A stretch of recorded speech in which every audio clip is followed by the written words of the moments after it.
لوگ یہ جو ہماری بنیاد پہ حملہ آور ہوئے ہیں یہ اس کو بہت معمولی اور لائٹ کر کے پیش کرتے ہیں. آج میڈیا پہ جوہلا بیٹھ کر کے کچھ اینکر پرسن، کچھ جاہل قسم کے آزاد خیال لبرل فاشسٹ لوگ جو بالکل دین مذہب کی لگاموں سے آزاد ہو چکے، وہ بیٹھ کے اس مسئلے کو اتنا سلائٹلی لیتے ہیں اور اس طرح بیان کرتے ہیں جیسے کہ یہ کوئی فرقہ وارانہ جنگ ہے، جیسے کہ یہ کوئی ایسی بحث ہے جیسے اور بحثیں ہیں، اور جیسے کہ یہ کوئی حقوق انسانی کا معاملہ ہے تو لہذا اس حوالے سے کچھ تحفظ اس معنی میں ہونا چاہیے اور وہ آئینی حیثیت جو ہے اس کو چینج کیا جائے اور موقع دیا جائے. یہ اس طرح کی باتیں اس طرح ان کی اس قسم کے لوگوں کی جگہ بنانے کی کوشش کی جاتی ہے. کبھی حقوق انسانی کے نام، حقوق انسانی کو کیا خطرہ ہے؟ حقوق انسانی کو خطرہ کیا ہے؟ ان سے یہ پوچھا جائے. آج جو بات پہ حقوق انسانی کا نعرہ لگا دیا جاتا ہے اور اس کو ایک سہارا لے لیا جاتا ہے ہر خرافات کو عام کرنے کے لیے، ہر فتنے کو کسر اٹھانے کے لیے، اس کی بنیاد ڈالنے کے لیے. حقوق انسانی کو خطرہ کہاں؟ ہم سے کہاں خطرہ؟ یہ سب پروپیگنڈا ہے. نوجوان نسلوں کو گمراہ کیا جاتا ہے حقوق انسانی کے نام پہ. حقوق انسانی کو خطرہ نہیں ہے. چنانچہ کانسٹیٹیوشن میں، آئین میں پوری وضاحت موجود ہے کہ جو بنیادی حقوق ہیں، بنیادی رائٹس ہیں، وہ ویسے ہی موجود ہیں جیسے اور لوگوں کے لیے ہیں. کوئی اس طرح نہیں ہے معاملہ کہ آدمی جو ہے کوئی بھی اٹھے اور ایک دوسرے کو مارنا شروع کر دے، ختم کرنا شروع کر دے.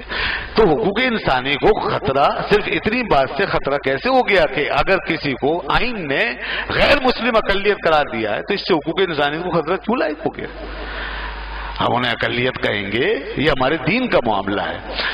اسی طریقے سے اور اقلیتوں کے حوالے سے بھی بار بار یہ بات کر دی جاتی ہے. حقوق انسانی جتنا اقلیتوں کے حوالے سے یہاں پاکستان میں تحفظ ہے، رواداری ہے، برداشت ہے، جتنی آزادی ملی ہوئی ہے، آپ کے پڑوس میں یہ صرف ایک لکیر سے اس پار چلے جائیے، وہاں پر دیکھ لیجئے اس کا عشر عشیر بھی نہیں ہے. اور کسی اقلیت کے لیے نہیں ہے، مسلمانوں کے لیے تو خاص طور پہ نہیں ہے. وہاں انسانیت کا، اخلاقیات کا تصور ہی نہیں ہے. وہاں ویسے سے بھیانک کام ہو رہے ہیں اور وہ جرائم انسانیت کے خلاف وہاں پر سرزد ہو رہے ہیں اور کوئی پوچھنے والا نہیں ہے. تو اس لیے لوگ وہاں کا شور نہیں کرتے اور دنیا میں جہاں ظلم ہو رہے ہیں وہاں نہیں. کشمیر میں جو کچھ ہو رہا ہے وہاں حقوق انسانی پامال نہیں ہو رہے. یہ سارے فتنے، یہ فتنہ گر لوگ، یہ این جی اوز اور یہ سوشل ورکرز اور یہ فلاحی تنظیمیں، یہ جو ہمارے یہاں کیڑے مکوڑوں کی طرح نکل کے آتے ہیں ایسے ہی موقعوں پہ، جب دین کا کوئی ایشو ہوتا ہے، جب ملت کی کوئی بات ہوتی ہے، جب قرآن و حدیث کا مسئلہ ہوتا ہے، اس پہ نکل کے آتے ہیں کیڑے مکوڑوں کی طرح اور کبھی حقوق انسانی کی باتیں اور بحث چھیڑتے ہیں. یہ کشمیر کے معاملے میں سوتے رہتے ہیں، یہ اس وقت نہیں نکلتے.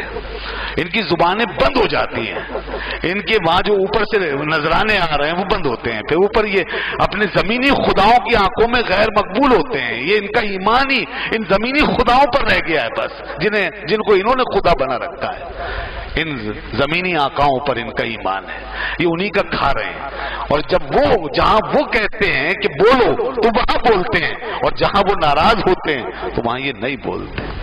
یہ ان کی حالت ہے. کشمیر کے ایشو پہ نہیں بولیں گے، یہ نہیں بولیں گے. بھارت میں جو کچھ ہو رہا ہے اس پہ نہیں بولیں گے. جو پاکستان کے خلاف نا انصافیاں ہو رہی ہیں، سازشیں ہو رہی ہیں، جاسوس پکڑے جا رہے ہیں اور کیسے غیر منصفانہ فیصلے ہو رہے ہیں اور کیسے جھوٹے اور بیہودہ الزامات لگ رہے ہیں اس ملک پر دہشت گردی کے حوالے سے. حالانکہ سب سے بڑی کامیابی حاصل کی ہے پاکستان نے دہشت گردی کے خلاف.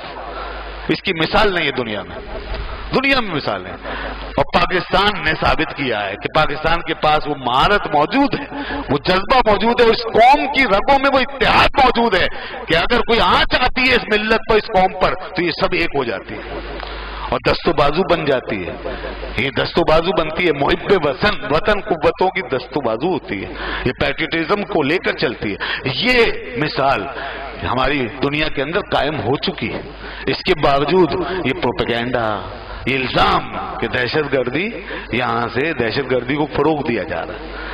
تو یہ سب کچھ ہو رہا ہے، ناانصافی ہو رہی ہے، مگر یہ جو حقوق انسانی کے جھوٹے علم بردار ہیں یہ خاموش. یہ بڑے مکروہ قسم کے عزائم لے کے بیٹھے ہیں لوگ، اور ان کی سازشیں بے نقاب بالکل ہو چکی ہیں، اور ان کے اندر کی کیفیت کھل کے سامنے آ چکی ہے.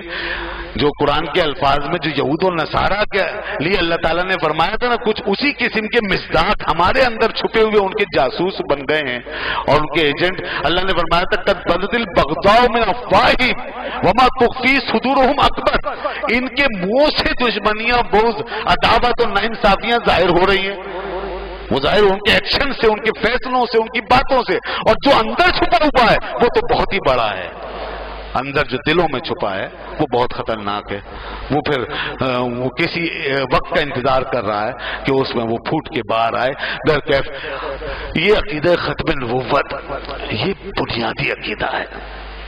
اس لیے ہم یہ سمجھتے ہیں بحیثیت مسلمان ہونے کے کہ آقا نامدار محمد مصطفیٰ صلی اللہ علیہ وسلم پر ایمان، حضور کی شان کا تحفظ، حضور کی ختم نبوت کا تحفظ، یہ انسانیت کا، پوری انسانیت کا تحفظ ہے. ہمارا عقیدہ تو یہ ہے. اور ہم یہ سمجھتے ہیں کہ حضور نبی پاک صلی اللہ علیہ وسلم کی ختم نبوت پہ حملہ اور رسول اللہ صلی اللہ علیہ وسلم کی پوزیشن پر، حضور کی عظمت پہ، حضور کی شان پہ حملہ، یہ پوری انسانیت کے لیے تباہی و بربادی ہے. ہمارا یہ عقیدہ ہے. ہم یہ سمجھ، اور یہ حقیقت ہے کہ اگر حضور کی شان اور حضور کا مقام محفوظ نہیں رہے گا تو دنیا میں کسی انسان کی عزت و حرمت محفوظ نہیں رہ سکتی. جو لوگ بھی آج انسانیت کے علم بردار ہیں اور جن کے ہاتھوں میں انسانوں نے، دنیا نے آج اپنی حفاظت کا بیڑا دیا ہوا ہے، وہاں انسانیت کا بیڑا غرق ہو چکا ہے، وہاں تباہی بربادی پھیل چکی ہے.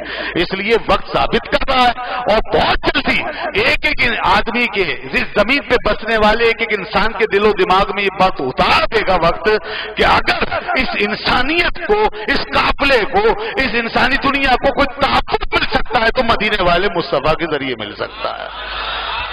اگر کوئی چاہے لوگ اپنے اپنے عقیدے پہ رہتے رہیں، چاہے اپنے اپنے عقیدے میں ہوں، اپنے اپنے مسلکوں پر ہوں، ٹھیک ہے. آپ صلی اللہ علیہ وسلم تشریف لائے اس وقت بھی تو سارے لوگ مسلمان نہیں ہو گئے تھے.